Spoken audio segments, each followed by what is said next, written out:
chua mỗi ngày ra khi mẹ hay có bằng năm thì ra được sập đó ông hoàng chua nó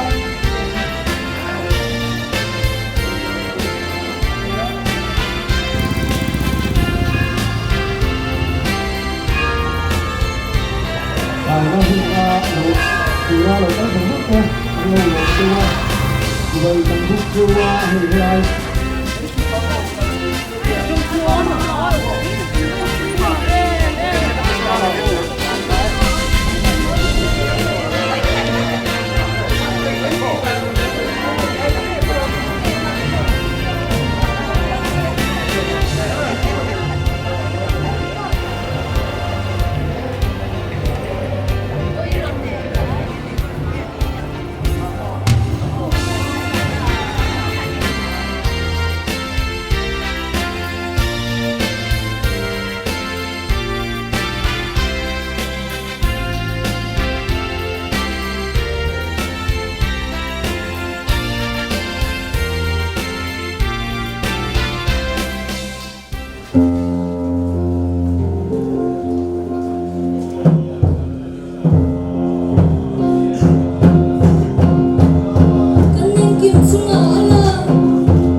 Bunau teu hi voina hian zonuam is Branchurch hi koran puitlinga indan turin e kan local kho ani pathian chibai ibu kang u alung phum chu tlam thial hi ma chuna lalpa chuan Zion kul kong khare chu Jacob ho omna zung ain angai na zo ani o pathian khopui i chungchang thu ropui takin an soi thin ani amen ki chong trai u lalpa kan pa du tak min mangai tu is always true presbytery in khom puina milorel sak to angin voina hian zonuam is Branchurch koran pui thinga lang kai turin karoin khom ta ani kan ruam man na hlotina min hu tira i tharau thialim ompuina le kai rona kan dona wangin i ming kan fakalom thu kan thila che voina kan hun mana hian ro puina changla tharawin kan hena zale takin nang lo leng la mitin in lalpa nangma kan po thera tur chein kan thin lung min hon sakang che ro puina itani chelai Isu Krista mingin kan dile amen kan za pathian kan choi moinan Christialabu number som ni le pati na number som ni pati na pathian thil rel dan chu awamak em hriat phak rual lo ani pathian choi moinan ilo sa pu Oh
tuna chuan thupuan kan ngai thanga Grace Victory Secretary kan so masa nga chumi zo chuan tual chung lam somon ngai lo ding chuak na don nia Masain Presbytery Aizawl West 2 Khompui Vairiat nei na min phal sakanga Zone Omis Koshan Indan in Khoma local zong zong te kan lalpai su Krista mingin chibai kan buk chu ani Koshan Indan in Khom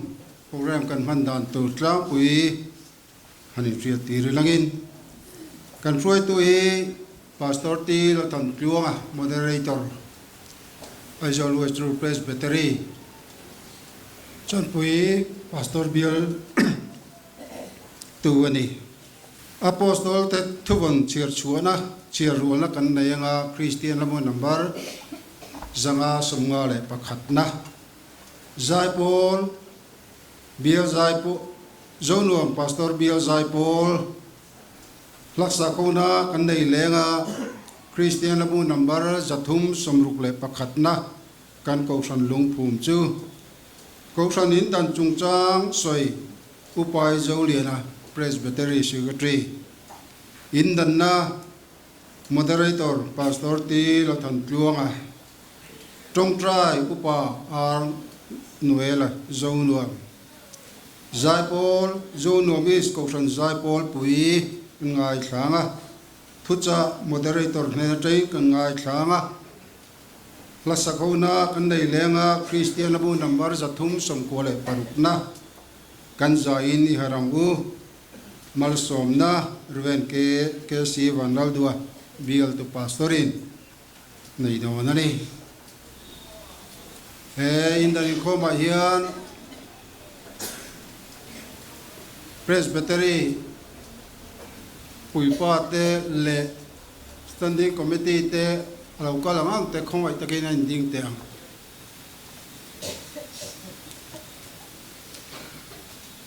alo bome kan puipa te he abek takin hanim siat tire lagi kan moderator chu kan soi to ang khan pastor ti lo than tluanga ania secretary senior chu upai Zoliana keima hikania luang always Koshan Secretary Junior hi upa chongsai lawa Central Jail veng ani tatui nia Treasurer upa si than chuma Zotlang ani het lai mi hi nia Statistician hi handing lok mai te se upa f Zoram Sang ram record ani ka ni siat tir thai chin wai slang sang Voina Zonuam is Branchers Koshan puitlinga langkai program ba rontel zongjong te ama sain kan lalpai so Krista mingin chibai kan bu ka cheu voini hi keini Zonuam is Branchers tan chuan ni chin chiat lak tak le me lung poimo tak ania e Branchers kum khat kan latling lo deu leka chuti line Koshan puitlinga langkai kan ni tur hi pathian le Koshan hote du sakna zar kan zonia lom thu kan soi tak me mewani Koshan puitlinga langkai tur kan nita hi kan lom viau rualin ring tu Koshan Zonuam Koshan lamte na thak le lom don viau meya chuti rualin pathian ram zaw na tur le Koshan rongbon na lama kan sot lana ni ringin Koshan puitlinga langkai hun hi ngak lel takin Zonuam is Branchers chuan kan thlir ani voin nia hian lom thu soina tur dam tak kan neya ama sain Koshan puitlinga langkai program ron tel zongjong te Presbytery Standing Committee te Bial Standing Committee te le Zonuam Koshan at le Kameng Complex Koshan atanga ron tel zongsong te in zawai chunga lom thu kan soya tin Aizawl West Presbytery Koshan puitlinga langkai minrem ti sakawang te le puipa ten an rel khom pui na rel atanga hun rei lo te program in bot sai sakawang tin lom thu kan soya tin Branchers kan ni ma atanga voini thlenga engki mamin boi pui tu Zonuam Pastor Bial Standing Committee le Zonuam Koshan Committee chunga lom thu kan soyani tin Zonuam Koshan atangin Koshan puitling thar tu tran puina atan cheng sing khat kan donga Zonuam Koshan chunga lom thu kan soyani tin voin langkai program bi katan hian mi thanem ngai tam tak ne na tangin tran puina kan donga pusiram din sa kal tlangin MRB head office ten thu thleng engemaw zat min hotira tin DCI zol office in Samiana min hotir boka tin kan thala tu pulan nun tluanga atluanga zonong koshan in manlovin voinia kan program thla te min lak sak boka an chunga lom thu kan soini voin hlan kai program atan hian to chung koshan chuan phak ang tok tok in kan lovin buat sai vea amai ro chu kan mun ma te rem chang lowa fel lo lai le phoi lai de omani point min the thiam turin kan ngen chewani in khom bana hian helai khom zong zong te tan ko san puitling a hlang kai lom na polin zan ria cholui kan buat saya chu cholui chu min kil pui vek turin kan som chewani tin ruai kan kil dan tu rahi khom ban lama KTP ten an ron puang zar tura ngai la a tha ange in thiar na te hi so lam bi ken hnung lama so na oma bi in khom bana te mang rem chang du kan omani chong kan thedon nia a to bera chuan voinia local zong zong te ko san puitling a hlang kai thar tur zono mis branchar chian kan lal pai so Christian na tho chona tura le rongbol na ke thar a pen chho zel na tura pathian tharau mal som na min dil pui zel turin kan som chewni le tuna chuan apostol te thuvon kan soi rual don ani Chriselabu number zanga somnga le pakhat na khani a Chriselabu kan chuan ke wila khongai kan sa in lo jinga u le lo chiar rual am u eng kim pi the pa pathian leile van sian tu chu karin afa pamal Iswa Krista kan lal pa chu karin ani chu tharau thiam mi la pai tira anula lain marin asira on ya pilatan nasatakin atwar tira ken gein auma akita a umin aumta a nitikwan asukala nitum niya nitizingata alaw tawliya vanan alon sawliya engkim titay pa katiyan dim lama ahan syuta a sukachamin alaw sukliyam nitile minung rawre sakturin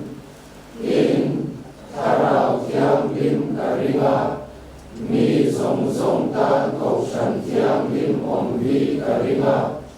mi thiang lim hậu in pol khom vi karinga sual ngai dam na karinga tak sa thole na karinga satwa na nun na le amen chuabu Pathian chona la sa turin zonwa pastor bia sai ko Hãy subscribe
kan za pathian kan choi moinan Christian lebu number zathum somruk pakhatna zathum somruk pakhatna kan ko than ho lungphum chu alal Krista Isua tuile thisen le thuin athil siam thak ani tiang zelin pathian choi moinan ilo sa u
tuna chuan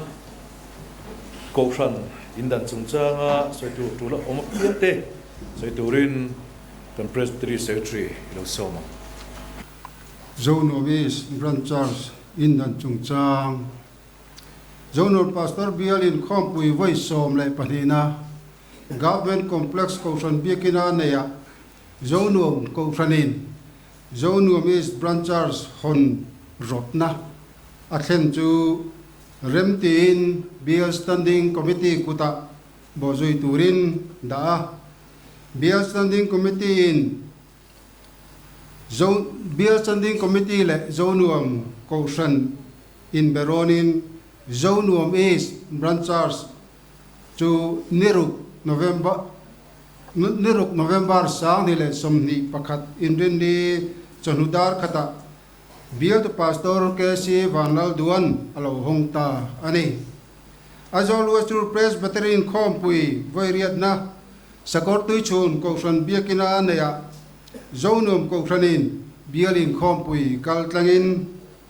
zonum is branchers ko san indan andil na chu Aizol Westru Presbyterian Khompui Chuan Remtiin Zonum is Kausan Hian Upa Lalzui Thanga Aindan Puyanga Presbytery Puipaten Loindan Tirse Atiagin Voin Nisom Nile Pakua October Sang Nile Somni Pani Indini Hian Zonum is Kausan Chu Zonum Kausan Trangin Aloindang Dohonta Ani Adin muntlang pui zonum is kausana hian minister pakhat kausanupa pakhat pemupa pakhat kausan chung kwa zale somni kausan mi zong zanga som thumle pariat dan zo kim zathum som kwale pakwa kausan bei member za som sarile pathum Christian Thalai Paul member za som sarile pani Koksan Puvalai Paul member Samrukle Pasari ni. Itu nak cuan ron puitlinga lan kain hun kan lokmang dona khongain kan zain ilo tingang u. Dona hian kanal pa Isu Krista koksan holal berle lu bermingin Zonum East Branch Church hi koksan puitling turin kanin dantir acheu ko khan chu thutak ban le in nga na ani ang takin thutak in zirtira le thutaka in ngat lo ni ro se he ko khan hi pathian tu thiar na le sil na hun sacramente chan ho na mun chong trai na hun in nei na thiang lim a mi pa le me chia ani nei na mun lali suwa andalama thanglian tura choma cho thadon na mun tharau thelim zara Isu Krista ring tu te in pola fam kima anin pol na mun lo ni ro se amen le ichuam u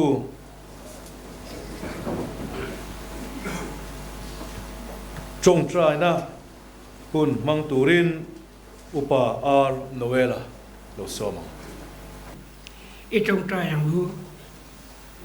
lời pa kan pathian i khong ai na le za ngai na changin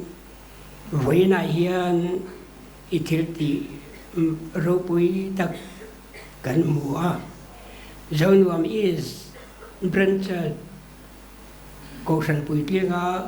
lan kai ni hun min suai thena wang hian kan van lo te lul em lom thu kan sil cha iming te pak le choi mai lom ro se amen o lalpa he ko ran hi imi ten iming pak le choi moya lim taka an om nam hun i ko ran ho in lung rual le in rema rongan bol na tisa le tharau lama phurit in chok to na nun chaklo tlu le nun tolte in chom chua ka mani ta mai en mani ta en mai lawa midang ta po ena mani sheom poi salwa mani in phata mani cross puwa in nung zui na tur a mangai na le in rim na a in đầu thầy nó nên chút tiếng mun thiêng lim thà ra với trên năm mun giải ông có bùi à năng man xia mong xe lal pa he ko san hiền ít chắc nó lệ thiếu tỷ thầy nó rin chana ít chân chân trả mấy giờ chia tual chung ở trong ram tim ram thar có bel hun giao dọc lenga ko san na pui ber chân chân trả hi sila chanem ngai ta ka apur chua thei na turin nang man suain itu tak zirtir zela masom tin reng in vurang che chung chumin chandam tu kan lat pa Yesu Krista min kan di la che amen thil lu de chu ralta ngai tu tharta tiangin nga chuan zone of is branch church ni tolovin zone of east kokshan lonita ani lom de mai pathian ro pui ber ro se tuna chuan zaipol pui zone of east kokshan zaipol pui te pathian fana la sa turin lo som Amen.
zai pol te bial zai pol le zai pol pui kan ngai tha ro pui le maya e ko san pathianin ro pui takin adina e voin chanu a hian ti hian hun kan mang do na zat lama kan la chhun zom le do na chuta chuan ko ran ro pui na ti thu pui mangin pathian cha kon chu kan tum ania voin chonu ro chuan ko ran kan in dang thara chuwang chuan ko ran kal phung chung chang hi atoi thei angin han soi kan tum ani lalpa zaiwan khopuya chuan khongaya min tel tir chuan khovel in min musit ma se ming chau ka chuang te in lalpa ro pinatur laliso krista tisena din ko shan alo piang suak ta hi laliso krista ro puizel sela he ko ran kal tlang hian laliso krista ming choi sain om sela a chunga cheng zong te hian ama kan humanity hi thar leng u pathian thiang lim lo ngai thang u chanchin tha ma thai ziat bung som parok chang som pariat thu chau hi kan chia range tin nang petera ini ti ka hril boka che he lungpui chunga hian ka ko ran ho ka rem chawanga mi thi khokul kong khar te chuan chu an ngam lo wang tin a thu kan chiral pan kan zatan malbin som saklo se amen hey ko ran kanan ti hian nia peng sang om dan sang ti dan sang kan nia chuwang chuan presbyterian ko ran ti kanan soi chuan kalphung mu mal tak ti dan mu mal tak ziak dan le ziak lo dan nekal kan ni ti hi kan ria reng atula tun ma deuh khan kan mi lim pakhatin pastor le upa te ho min hawatuma azia ka chuan bible po azia ka atia aron soi tui khop maya maro chu bible kan zong thina ka mulova a to pa chuan pastor chhona in lara lo soi chhong lo nia chuwang chuanin ko ran hianin kalphung kan kaldan turatan hian mumal takin kanin kai hruani ti hi kan cheda tur khop maya chuwang chuanin hey John Calvin kan ko ran akul pui ko ran din suak tu ina ko ran adin chhodan te iniang ngai chu thu thung thar huna ko sanin en kol dan nai berle ni theinia angai angin presbyter te ro rel na angin aron din suak ta aniam ta chuan atira chuan ho tu chili hey pastor kanti minister te doctor zirtir tu upale diakon te in anan ro manama ro chu nu local zela chu ho tu pali te na chu pastor minister te upa ten an keng ta a pastor le upa hemi elder ranti te hi presbyter ti ani ve a pastor te hi zirtir tu upa zirtir upa ti han soi te po ani ome khalai kha chu kan share deng lo pura poilo tura ngai taila upa te chu rorel upa ania chuwang chuan presbyterian ko ran hi presbyter te rorel na ko ran tia soi te po longita ani ai india ram aloding chuaka ti chuan akal phung ko ran hian kal phung kan neya chulai chuan kan soi du chu chung kwa point kal phung kan neya ram rin rorel na point kal phung ani angin ko ran po hian kal phung mu mal tak mai ani hei ko ran then khata chuan ho tu big ten neya chunga chuan Tekasi Episcopal Church kalam tiang chi ho tu nei chung chu Antinan Roman Catholic ko ran karan ti te Anglican te Orthodox tiang chi te tin India ma chuan Mar Thoma ko ran karan ti te po hin ni ome tin athena chuan mimal he ko ran mala mi pui dan zo kim to photina ro an rel na congregationalist kan tiang chi anoma chun chu kan rama hi chuan baptist ko ran angte po hi congregationalist ania notice in the Christian Council a hian kanan thok howa kan ti dan loin anglo na samaya anni ko ran tam taki chuan a biagin a pokudan beng lua maya NEICC annual meeting kan nei thum point kutan beng maya maro chu kan synod moderator a chair ve tu maro chuan kuti beng lo maya u kanin khom na chuan kut kan beng ngai lo ati ve thunga chu chu kal phung kan nei dan nia e presbyterian ko rana chuan how to big nei lovin hey pastor minister kan ti te mi pui ai o than upa ten ron rela chu chuan in an mani du thu le an du dan ni lovin dan noya committee le in khom pui ro an rel ani a soi tu tam tak om dona toite te ran ta lang tai la presbyterian ko ran hian adin na muna pianga mumal na angai poi mo thin he apoi mo khop maya ro rel na le in kai chuna dan uluk takin azama akal phunga he ro rel te le dan te ko ran malin azom theu tur ani thil mak ve deuh maya chu kan ko ran kal phunga hian tual chung ko ran bial presbytery synod assembly tin kan in khai diet chowa amaro chu helai assembly po khan ama du thu khan tual chung kha aron nam nul ngo thiang lo mumal de wakal kan ni tin ro rel na thu chuak ki ko ran chuan a zai em maya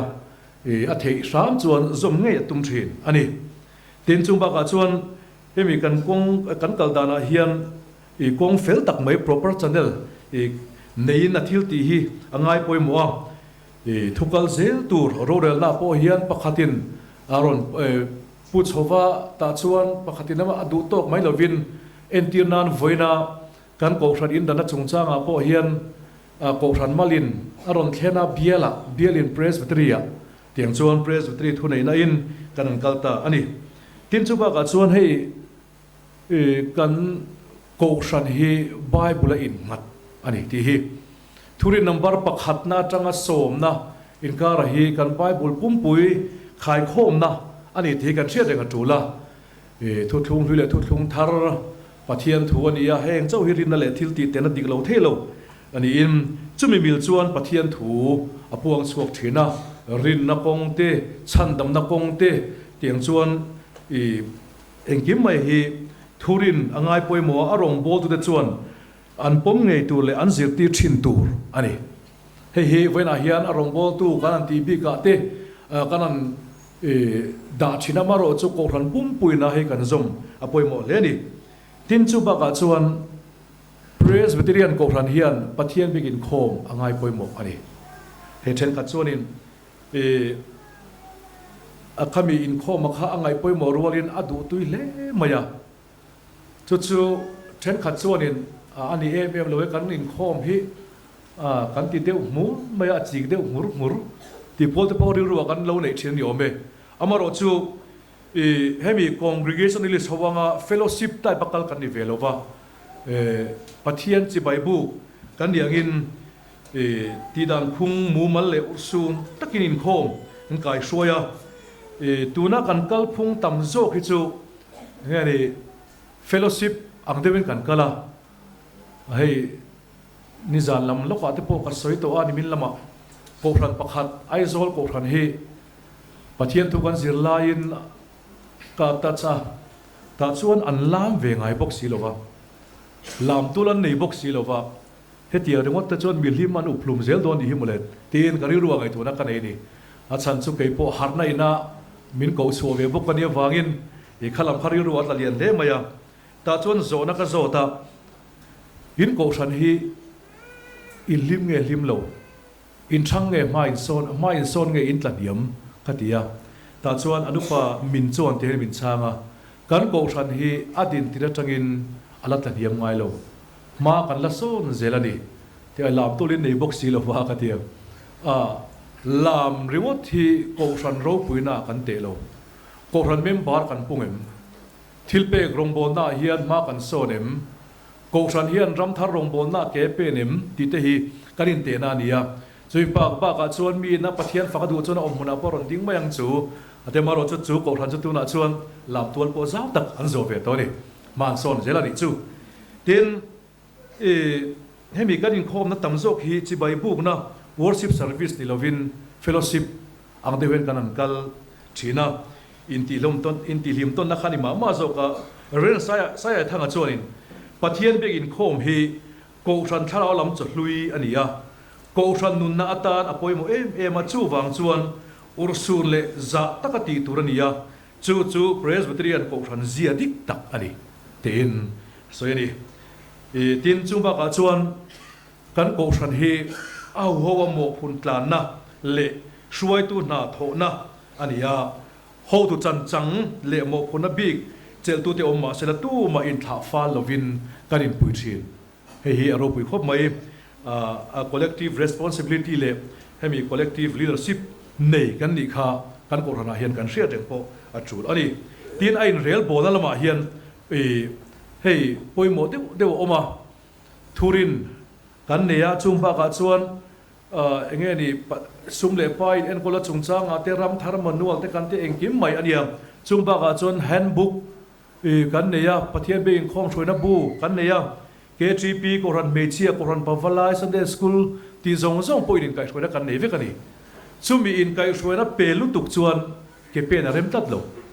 achan chu mani du dan le mani mi malina ngai dan tak tho ka kal pui ngot khang chen khata na lo for lu tuka chen khata na hin kal pui ngai na om lo ni thina wangin mumal devin kan kal ani chu i ko ran shoi tu ten zirtina mumal taka ko ran in rel bol na akal pui thena turata na asiam ani vena hian ko ran kan lo piang chuak thara he ko ran lo ding thara hian mumal na abulatan kan kal lo chuan i hun lo kal zela thil har satna om thin ti kha kan soima sadu ani chuwang chon ko ran kal phung a fela in rel bol na mumal taka ko kal pui chu ko ran anuama azalena a hadam thak thin hey tun ma deuh khan ko ran buai pakhata kan kal vea standing committee kan ne ni standing committee ti hian bill standing te presbytery standing committee poi thu chuwin ro kan rela nia khami tu ro chon standing committee tak tak ani tu mai kan thu theilo reng re a chan chu i a soi ma sa jok tu ni kan in chuwa chu ko rona chuang mi mal thu nei na alian lu tuka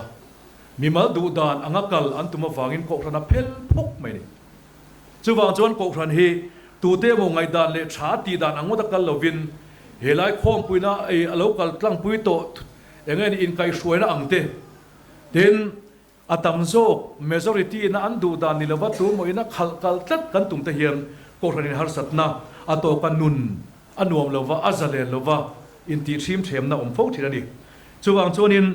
hemi ko ran ro rel na church court hi ngai poimo le tur ani boka inchila kan soyang khan tual chum bial presbytery te synod le general assembly te kanan ni ania ichuta chuan committee le in khom puya in nat kan nia he fiam thuin an soya lali su local poti sele presbyterian chuan kanan committee photange an tia amaro chu pastor thansiam khan mani du tholon mo ngot a chuan committee thu choka nga lo mo chu ala him zo nge tia chuwang chuan committee kanan nei thin te hian ko ran hi tian mumal takin min lakal tir ani tin ko ran chak zo le a chak zo turatan rong bola peng sang kanan nei te he ko ran mechia KTP ko ran pawalai kanan ti te ramthar committee a por sang mai committee kanan nei ni chen khat chuan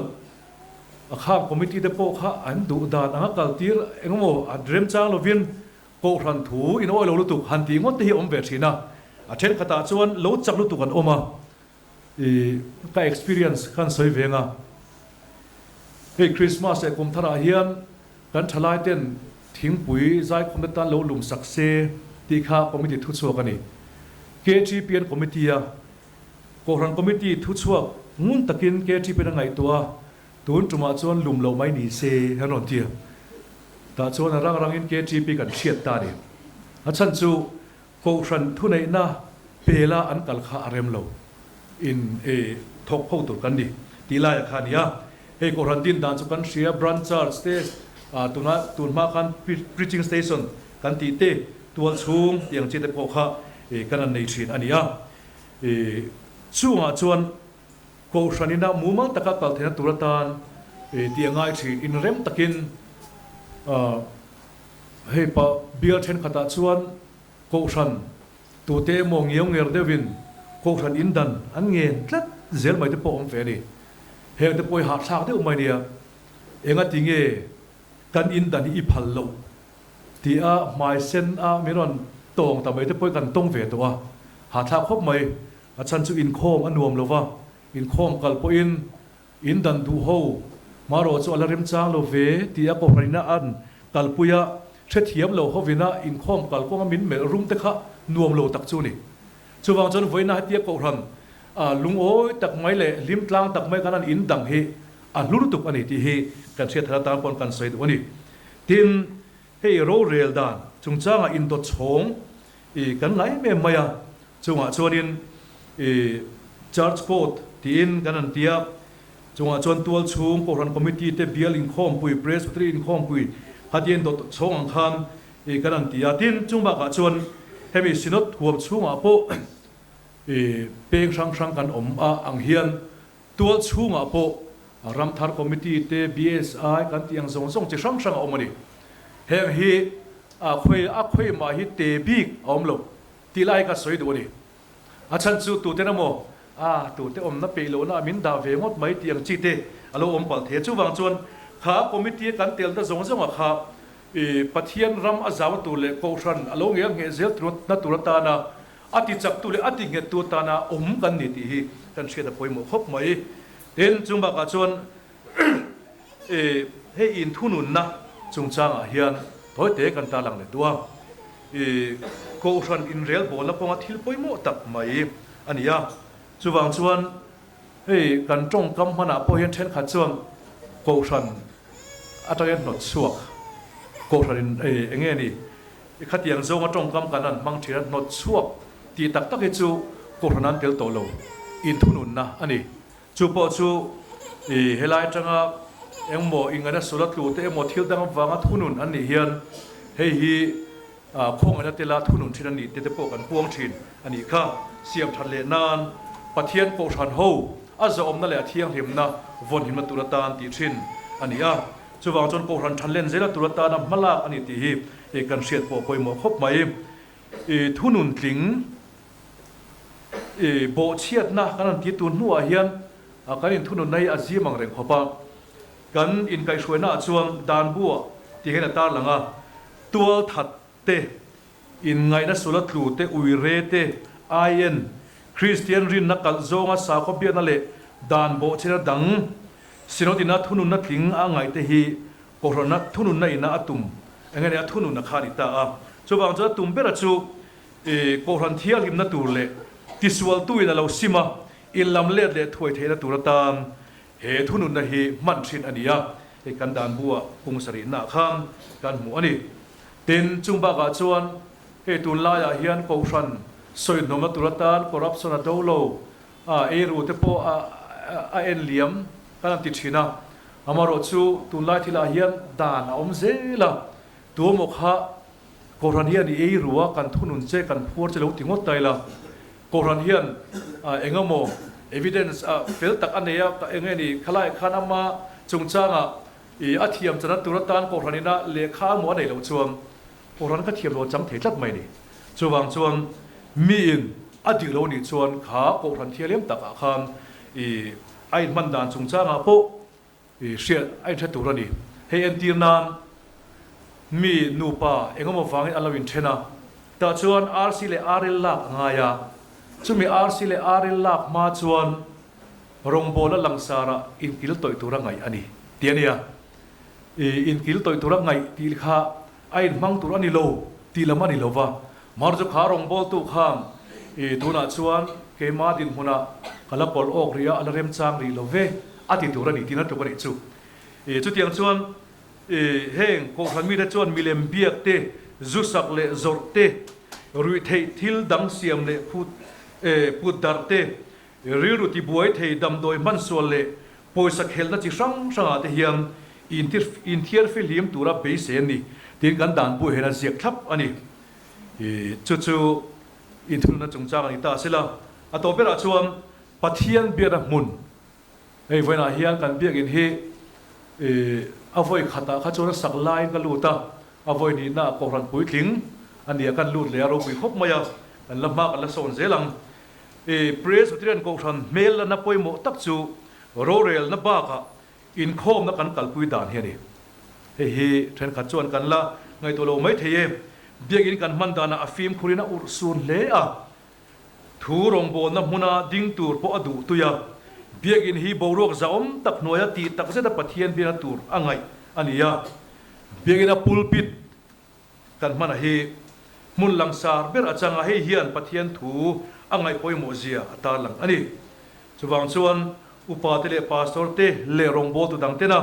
pulpit le mai cham bula naya anan thua hi hian lalpa jan le lalpa ko shan ho chom na mo phurtu le shoi tu chan chang an ni nga tia en tir ani chuwang chuanin ni chira kan soi tuang kham pathian pe na mun kan ngai poi mo a in khoma tam le tlem tu thudang ni sela chumi pia chuan pathian thu kan kalpui dana po bible in ngat tlat ani chuwang chuanin kanin rel bol na te kan kal phung song song a hi voina hian he ko ran hian ti tak se tele mumal taka akal pui chuan pathian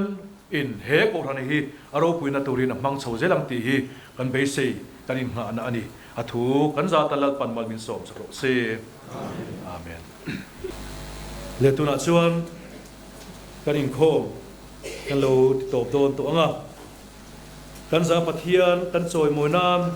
Christian labu number zathum somkwale parukna zathum somkwale parukna kan za in iharang u riru le tharawin kan lalpa rongbol na hi lom taka thok zelin ne nuwa kan lom mantu atiam ka serengin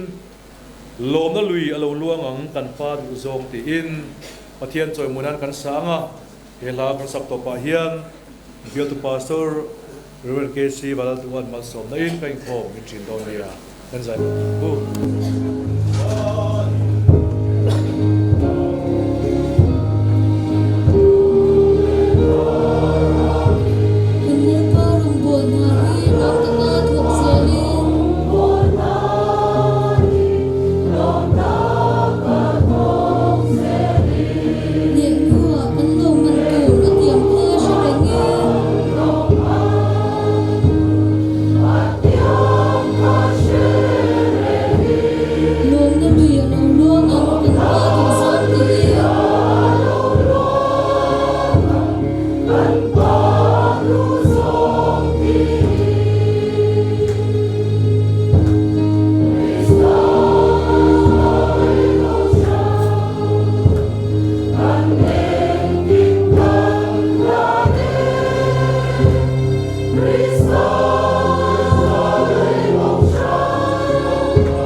กันโลเมเราปุยนะกันหลานเจ้าจอยมอยนะกันหลานนะเจ้เราปุยนะลลปาจักรวาลปะเทียนกอรันในตัวลลปาปะเทียนชัดนะจูอินจุงะกุมขวาอินอมเสลาปาเลฟปาเลทาราวเทียงลิมปะเทียนยังกิมจุเทียอมปุยนั่นแหละมัลสอมนั่นแหละของไงนะจูอากอรันฮอบาเฮียนโดนอะไรสักตัวนี่เราอมเร่งโรเซ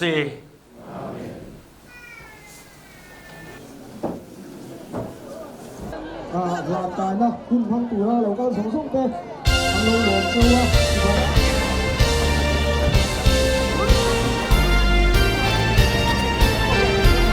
เป็นไปได้อะไรเป็นเช่นต่างๆกันที่ไหนที่นั่นที่คนเดียวที่มีหางเรื่องไม่ใช่เรื่องเดียว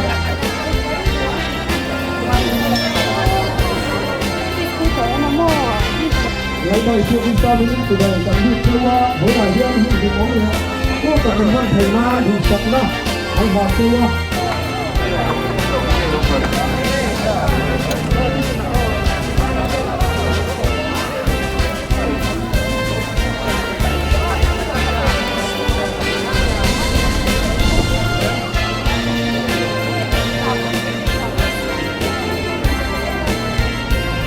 Pintu lama dia ni, dah kami dah lama dia ni.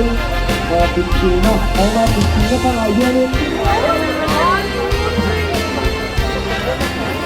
Dan jadi batal kabel kita.